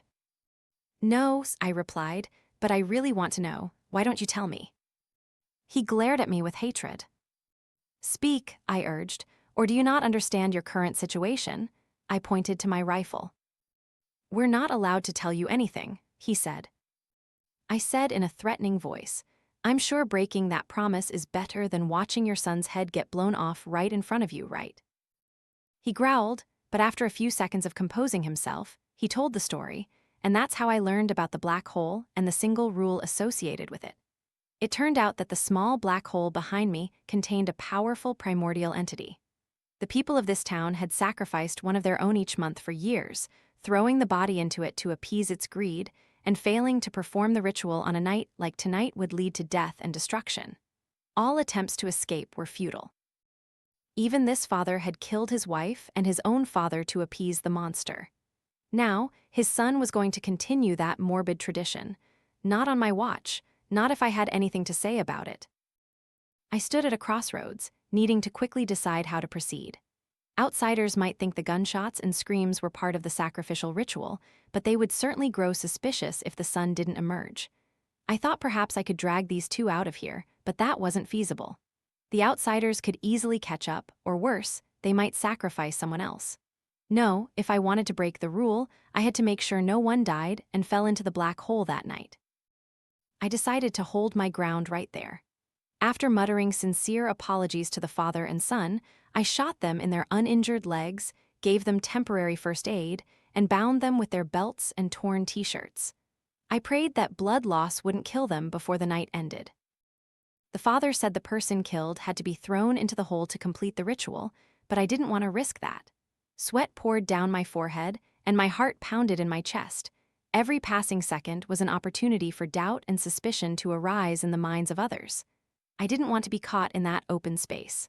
The narrow entrance of the cave was the ideal position to hold out, but the fear of the hole itself haunted me. What would emerge when I broke this rule? Would it be another strange anomaly? Was I ready to deal with anything that crawled out of that hole, angry and hungry? I didn't even have time to think that perhaps I had made the wrong decision, that I should have called for backup and waited. But things had progressed faster than I was comfortable with. Screw it, I thought. In this situation, doubting myself was useless. I snatched the son's gun, rushed to the entrance, and found that my suspicions were correct. They had started coming back inside. I hid behind the wall where the passageway curved left, took a deep breath, stepped out, and shot the first person in the knee. He screamed as blood gushed from his knee and fell, making those around him scream in panic. I fired another shot, hitting a few others in the leg and shoulder. Thankfully, experience taught me how to avoid inflicting fatal wounds. "What the hell, Morgan? What are you doing?" I shot the person who had just yelled. The bullet grazed his thigh. The one shot in the knee dragged himself out of my sight, giving me an opportunity to fire a few more suppression rounds. Soon after, they quickly reorganized, and I began to deal with bullets whizzing past my head, hitting the cave wall behind me, kicking up rock dust. A terrible thought flashed through my mind, and I imagined the cave ceiling collapsing, burying me inside. I shook my head, focusing on my advantage. I had the geographical advantage. I just needed to hold out until the sacrificial deadline passed and the monster crawled out of the hole. By then, I would be out of ammo and surrounded by angry townspeople. I chuckled at my seemingly hopeless situation and continued firing, careful not to waste bullets. And so, our overnight standoff began. I had heard of gunfights lasting for hours, but this was my first experience. Thankfully, they were far less experienced than I was, and soon I was only dealing with a few people, the others having been wounded long ago.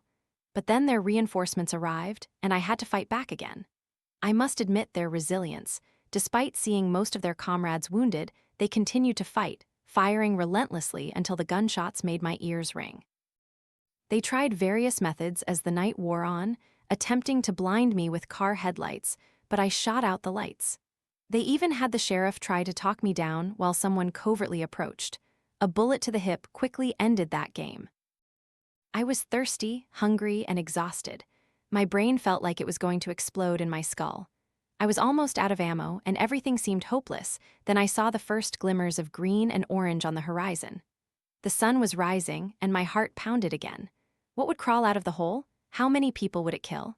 These questions swirled in my head, new questions emerging before I could fully contemplate the previous ones.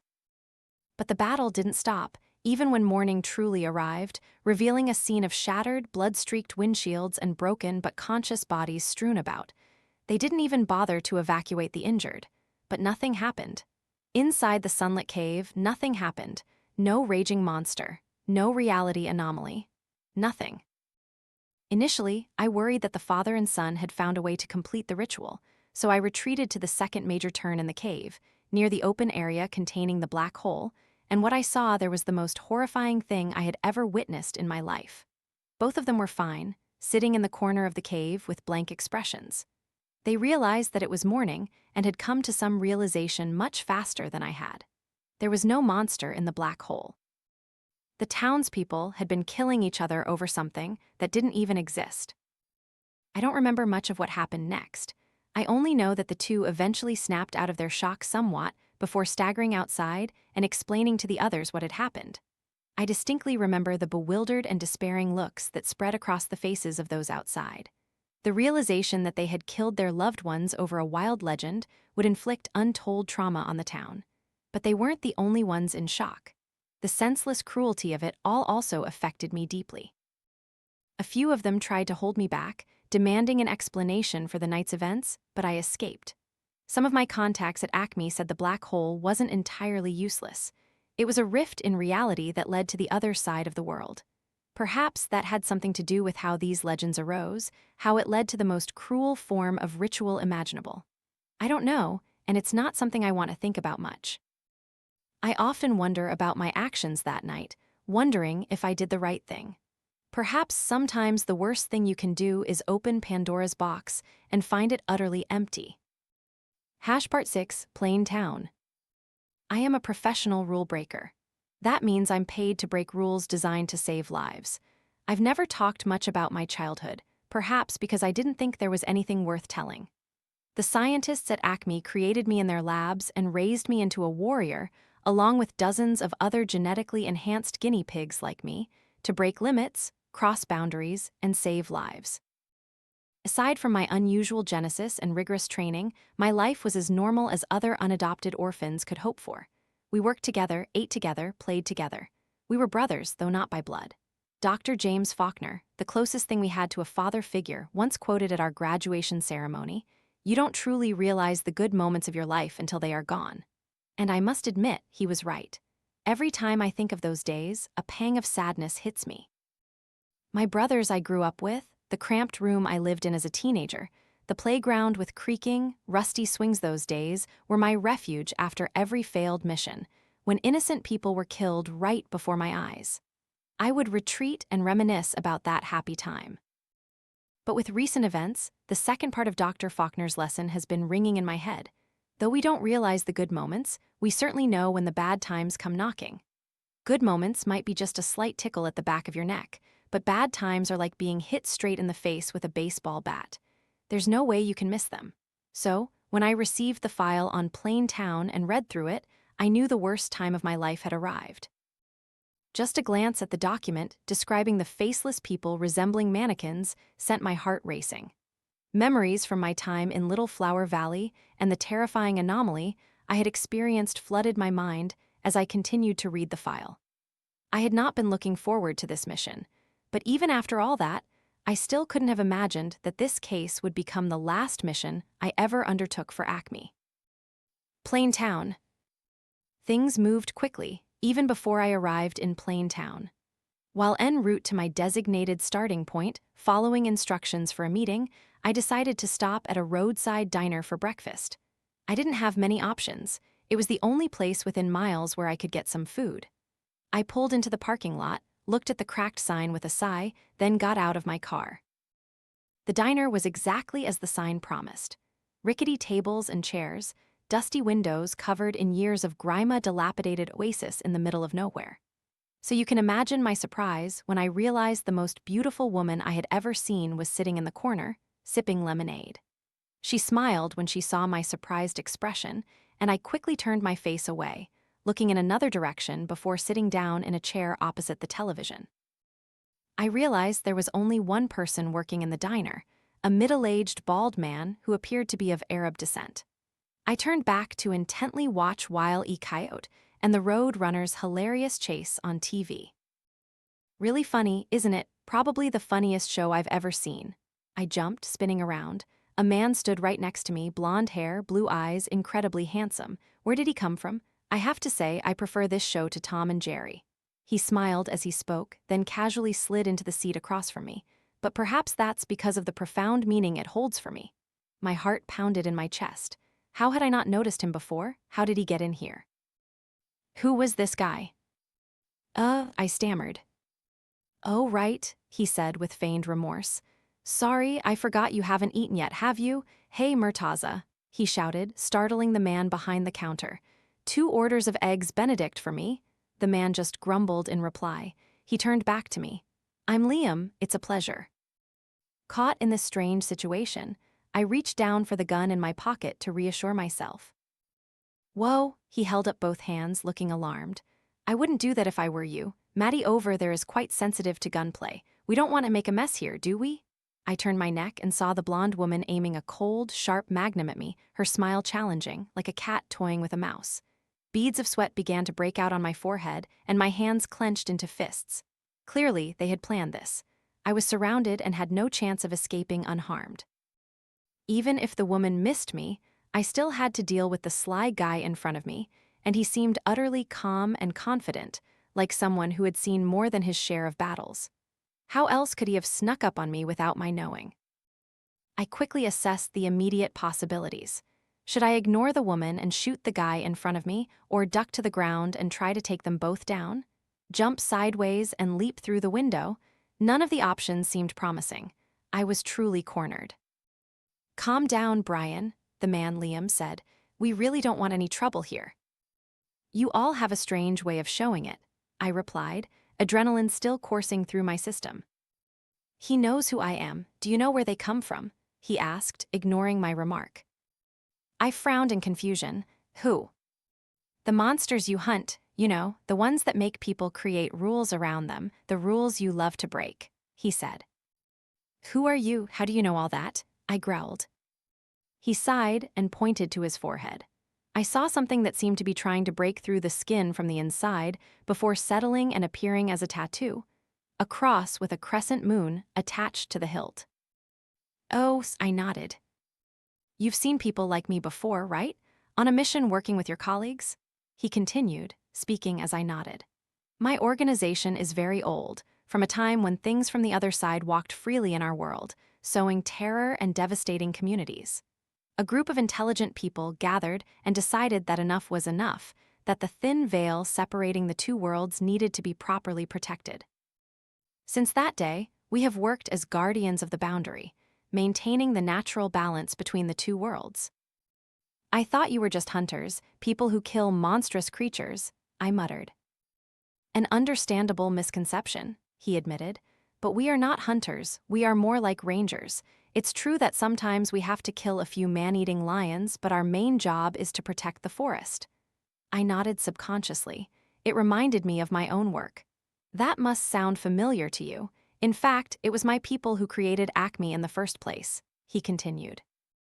The original idea was to have a commercial presence in the wider world to fund our work, or at least that was the cover. We didn't know that there were traitors in our ranks, those who exploited the company's resources for their own schemes.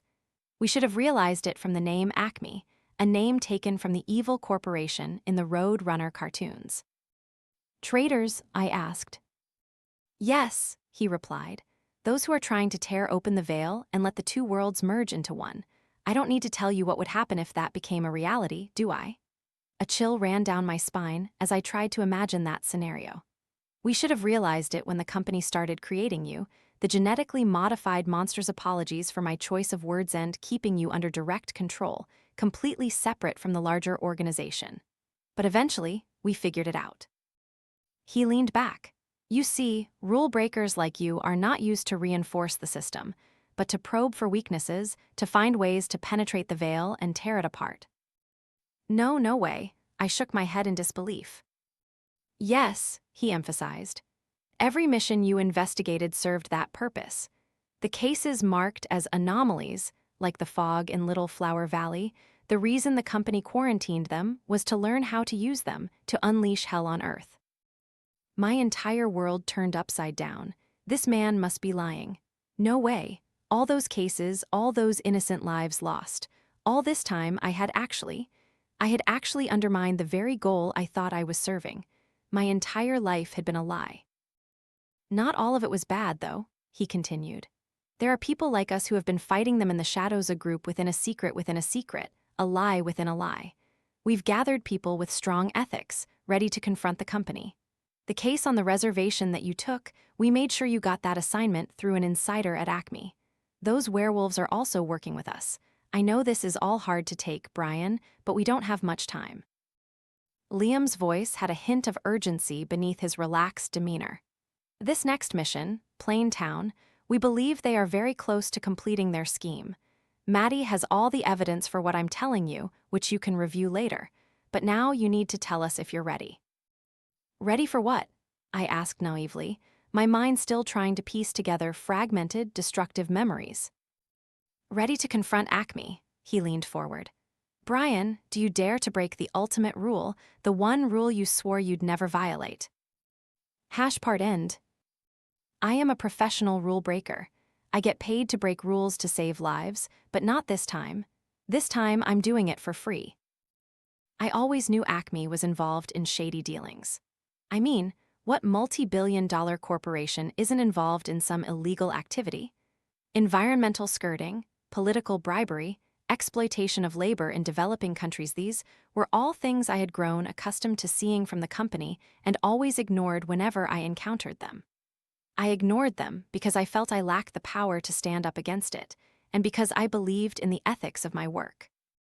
No matter how many wrongs Acme committed, I still believed my work was the only avenue where the company acted as a force for good, untainted by the blood and suffering of the innocent, leading to something more meaningful than greed. The veil over my eyes was painfully torn away as I watched the video of the woman of the village being captured and taken to a secret company facility. I had seen that monster kill children, knew how it terrorized an entire community for years, and the company had lied to me. They said they had eliminated it, freeing the villagers from its clutches, but in reality, they just took it away to serve their monstrous ambitions. For the first time in my life, I began to question the company's motives, and no matter how hard I tried, I couldn't come up with a logical explanation. At least, nothing that could refute Liam's words. The more I examined the evidence, the bodies the company left behind, the ruined towns, the more enraged and saddened I became. The idea that they were trying to open the gates of hell on Earth sickened me. Perhaps it would have been easier if my existence wasn't tied so closely to the company, but it was, and that made me explode in anger.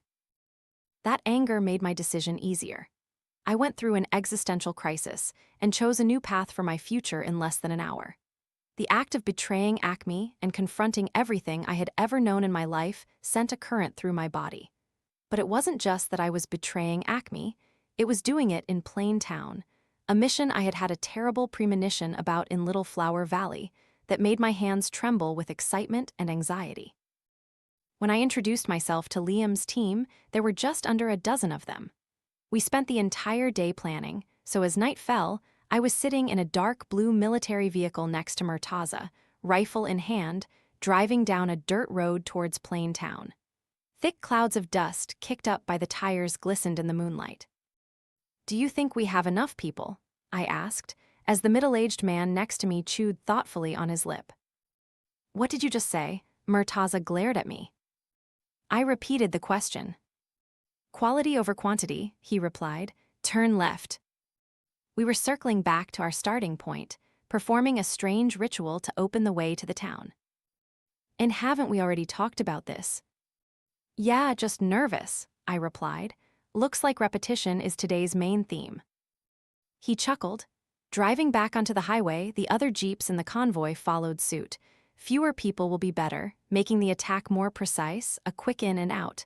Liam and I have done this many times before. Don't worry. But they'll be ready, I reminded him.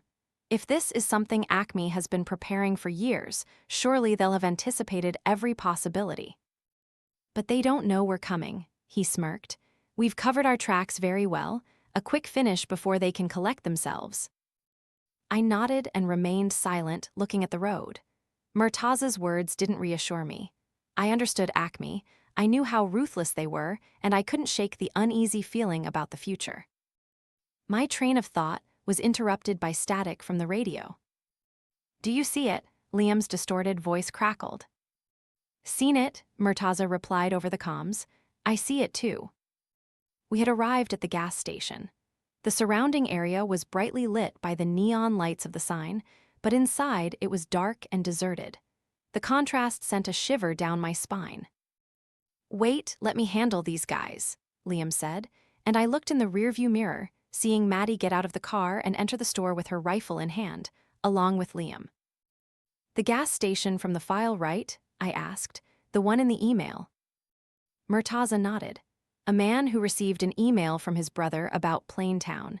He stopped at this gas station, and the owner took him into town, but both disappeared. Seems his brother also followed the trail to Acme's gate to hell. Flashes of sparks erupted from the gun in the store, followed by a dull thud. Maddie quickly emerged, climbing into the car with Liam. I tried not to think about what she had just shot in the dark. All right, brothers, time to split up. Liam's voice crackled over the radio. Keep radio contact clear, Murtaza replied. The other cars also confirmed, and the convoy split up, each group going in a different direction. The plan was to encircle the town and break in from 4 sides. About 15 minutes later, we approached Plaintown. Murtaza stopped the car on a small cliff overlooking the town, and we both got out. The entire town was plunged into darkness, only a few lights flickering from intermittent streetlights. I heard the mournful howl of a dog in the distance. Where is it? Murtaza mumbled. Must be around here somewhere. The crescent-shaped tattoo on his forehead began to flash like a guiding beacon. He stepped into the forest on the left, and I followed. I turned on the flashlight mounted under my gun to light the way as we ventured deeper into the woods, but it was entirely unnecessary. The path ahead was illuminated by a bright green glow from the ground. Found it, Murtaza exclaimed, striding towards the source of the light. We found the glowing source in the middle of a small clearing in the forest, a circle carved into the rock surface with an axe or something similar, surrounded by strange symbols. Trying to understand these symbols made my head spin, not just because of the brilliant green flames erupting from the carved grooves in the ground, nearly a meter high. I shook my head to clear the dizziness. Murtaza grabbed his radio. Found my spot. How about you, Brian? Each team replied in turn, confirming they had also found their similar circles of fire. So we were right, Murtaza sighed. 4 points surrounding the town. There must be another point in the center of town, and we have to get there to stop it. I asked him, and we have to get there to stop it. He nodded, scratching his bald head. Like draining a bathtub by pulling the plug, it can only be done from the center. City Hall, maybe. These points are just anchor points, not where the veil will be torn apart. Even after experiencing all sorts of strange phenomena, there were still things out there that left me utterly clueless mystical mysteries, bizarre phenomena that left me breathless with fear and wonder. I couldn't help but feel grateful to be with people who seemed to know better than I did. Murtaza pulled out a camera and took a few pictures of the flames, while also directing the other teams over the radio to do the same. Soon, his phone began to buzz repeatedly as the teams sent him their photos. Done yet? I asked. He nodded. All right, let's go. I prepared to turn back, but he stopped me. From now on, we walk. Then he took out a syringe and injected himself in the thigh. What was that? I asked. Performance enhancer, he grinned. Can't let you guys leave me behind, can I? Whatever, let's go. Leaving the strange burning flames, we headed towards Plain Town, avoiding the main road. We descended a rugged path that led near the sheriff's office. Murtaza ripped through the chain-link fence surrounding the area with his bare hands, and we stepped into town. Immediately, a wave of intense nausea washed over me. My stomach churned, and my knees trembled. What the hell is this? I whispered. We're on the edge of the world, Brian, Murtaza said bitterly. Hold on tight, or you'll fall to the other side. I didn't bother asking if he was joking about that. We spent a few seconds composing ourselves, then aimed down our rifle barrels. We moved through the streets, encountering strange things in town. There was an old woman standing under the only functioning streetlight we encountered, laughing maniacally as if she were performing live, and the light was a stage spotlight. She turned to look at us, her face blank like a mannequin. We turned left, passing her by. I saw TVs broadcasting static in darkened houses as families stood motionless before the screens. I saw a man sweeping the same spot on the road with a broom, a child circling a streetlight all faceless. What happened to these people? I asked aloud. Their world is changing around them, Murtaza replied. Why aren't they affected? These poor souls aren't even aware anymore.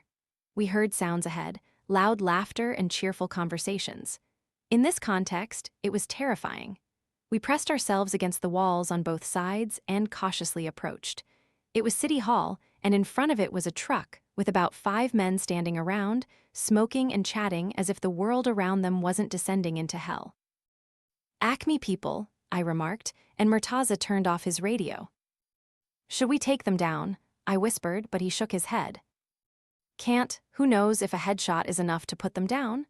I didn't recognize any of them, but that didn't mean they weren't genetically enhanced like me.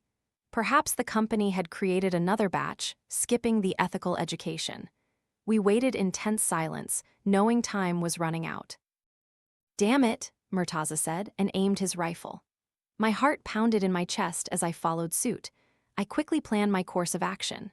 I imagined myself firing my gun, then rushing forward with my knife in hand to decapitate them before they could regenerate. I chose my target, exhaled, my finger brushing the trigger, but everything became futile because just as we were about to open fire, others ran out of the building, carrying black bags. The group quickly jumped into the truck, and the vehicle sped down the road, tires screeching as they gripped the asphalt. Go, Murtaza said, and we did, but were stopped by gunshots echoing in the distance. The sounds reverberated through the town. Murtaza's radio crackled. They're closing in, Liam's frantic voice came over the radio. We're about to be squeezed, no way to help. Can't be helped, Murtaza said, continuing into City Hall. The building was built in a Victorian architectural style with arched windows and a pointed roof. Ignoring the fierce firefight raging nearby, we cut across the lawn and entered the building. A dazzling green flame in the center of the hall was the first thing I noticed, so bright it was overwhelming. Wooden tables and chairs had been gathered and stacked in the corner of the room, making space for the raging inferno. All right, Murtaza said, his movements becoming hurried. All right, all right. He rushed to the reception desk and pulled out a register. All right. He cradled the book and ran towards the flame. I followed. All right. His voice echoed in the strangely silent City Hall. He photographed the symbols in the flame. All right, all right. What? I asked irritably. He blinked as if waking from a deep, realistic dream. Brian, he said, Brian, I need you to lock this building down. Don't let anyone in. Understand? Understand. What about you? I asked. I need time to find a way to block the flow, to redirect it. He knelt and began drawing symbols in the register, his hand frantically scribbling across the page. I let him work and began inspecting the building. I examined every door, every window that could be used as an entrance, and thought of ways to block them. Dragging broken pieces of tables and chairs from the hall, I piled them up to barricade the entrances. All this time, Liam and the others were fighting for their lives, just a few blocks away from us. My muscles ached as I dragged the last piece of furniture towards the back door. Murtaza's radio crackled. They're falling back, Liam yelled. They're retreating.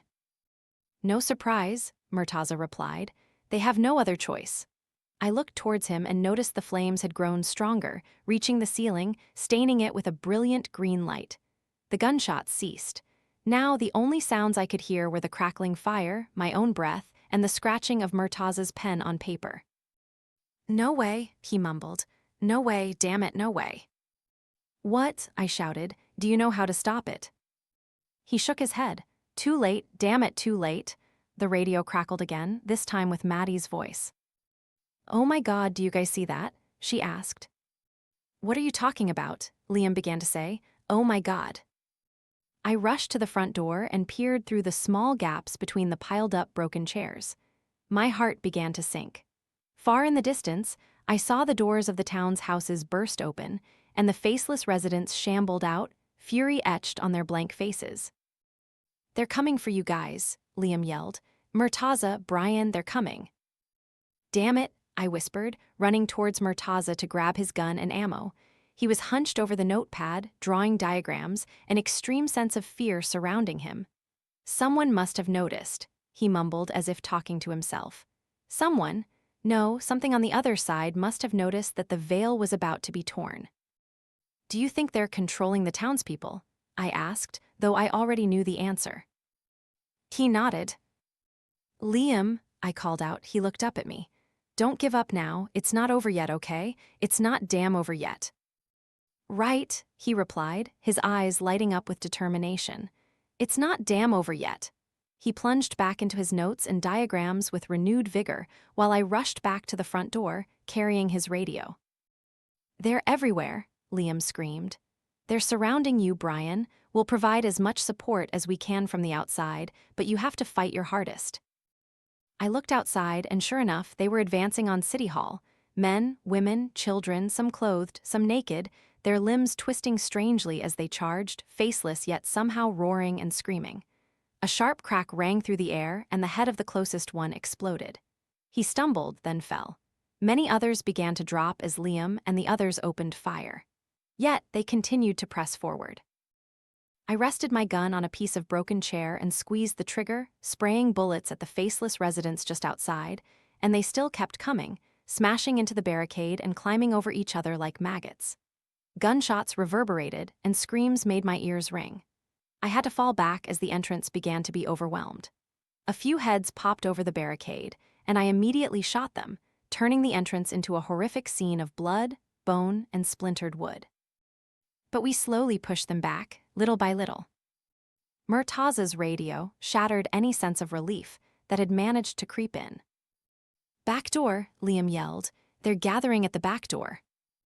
I rushed to the back door, running past Murtaza, who was still engrossed in the insoluble puzzle before him as the flames continued to rage brightly in front of him. It went on like this for what felt like hours. I ran around City Hall from point to point, emptying my gun, the entrances always on the verge of collapsing. An arm snaked through a bathroom window, another creature sneaked in through a blind spot, but together we kept them at bay, just barely. My nerves were stretched taut, exhaustion had set in, and I was about to collapse. And that's when Murtaza shouted in triumph. I did it, I know how to stop it. He demanded the radio, and I tossed it to him. Liam, he yelled, I know how to end this. What? Liam started. What are you talking about?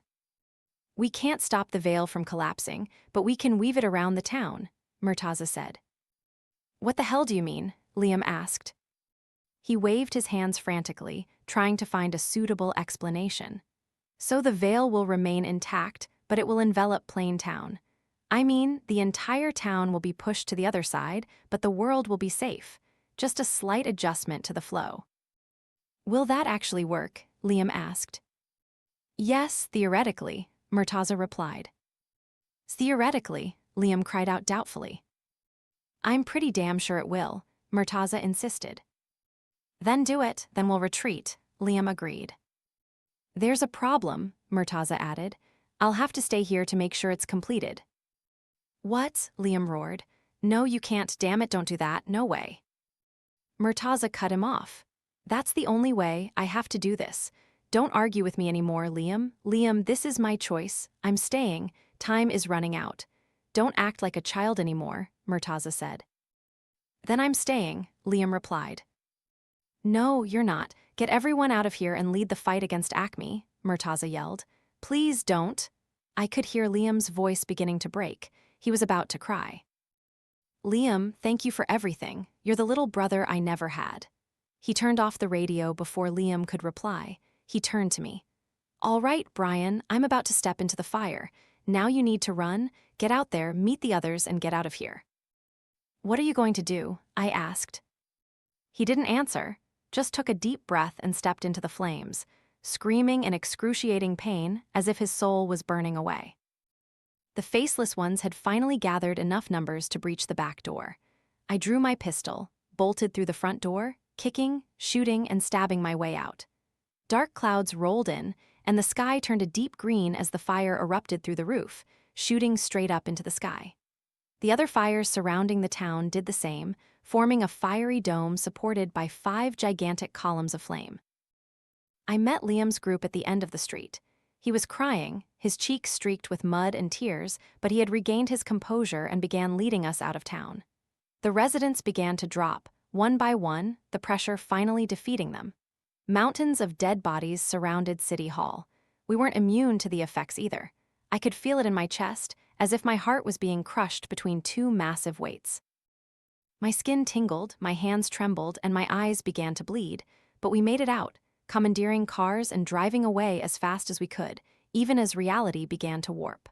I looked in the rearview mirror and saw the houses stretching upwards as if made of chewing gum, 3 times their size but thin as paper. The air began to shimmer, and I had to look away or the sight would drive me mad. A violent earthquake shook the ground. Then a dazzling ball of light erupted from City Hall, growing larger and larger, swallowing everything until light was the only thing left. We drove through the burning columns of fire and the expanding dome of light. It stopped right at the edge, then vanished in a flash. Everything disappeared. All that remained was a deep hole the shape of the town, about 100 meters deep. We stumbled out of the cars, coughing and vomiting. The collision with the other side had truly ravaged our bodies. The sky was clear, filled with the soft moonlight and a cool breeze that touched my skin. Liam's radio lit up. Maddie, everyone, she asked.